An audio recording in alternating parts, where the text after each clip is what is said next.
Hello, hello mga ka-online yummy foodies! So tara, samahan niyo ako. Pupuntahan ko ang isa sa favorite restaurants ko pagdating sa Filipino food.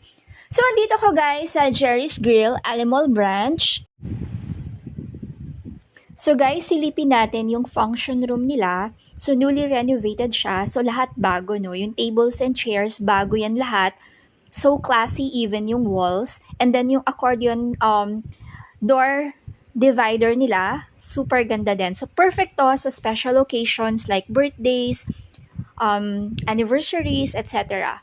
Okay, so silipin natin yung pinaka-restaurant nila. So, ito yun guys. And meron silang alfresco area. Very spacious. Ang dami yung pagpipilian. So, kung medyo malaking grupo kayo, perfect to sa inyo.